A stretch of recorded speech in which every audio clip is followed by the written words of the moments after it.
You see, this story didn't start with a failure. It started with competition and a decision that would change everything. So you see, for decades, two companies dominated commercial aviation, Boeing and Airbus. And at the heart of that competition were two aircrafts that would go on to define modern air travel, the Boeing 737 and Airbus A320. These weren't just successful aircrafts. These were some of the most widely used in the world, carrying millions and millions of passengers every single day. The Boeing 737 first flew in 1960s and over time became the backbone of short-haul travel around the world.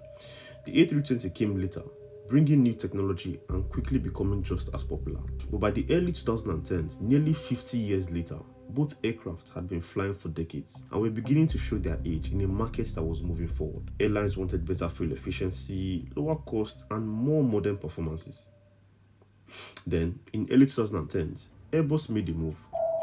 They took their already existing aircraft, the A320, and fitted it with larger, more fuel-efficient engines. That upgraded version later became known as the Airbus A320 Neo. Neo standing for New Engine Option. And almost overnight, airlines started choosing it. They loved it because it used less fuel, cost less to operate, and pilots didn't need major retraining to fly it. That put pressure on Boeing because Airbus had already taken the lead.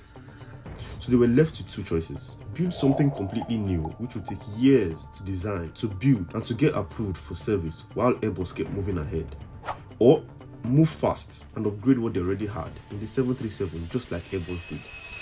They chose speed. So Boeing updated the 737. That updated version later became known as Boeing 737 MAX. But there was a problem.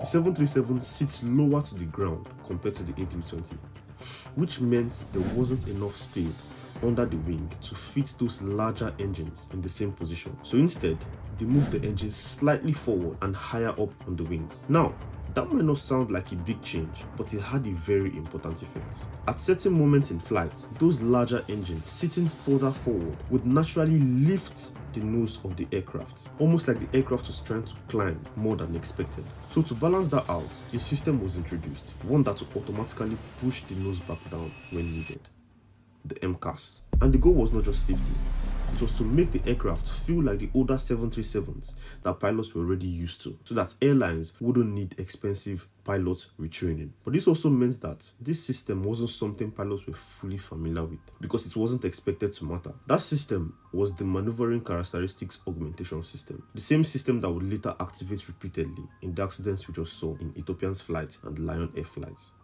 which together claimed the lives of 346 people across two flights, all within a few months.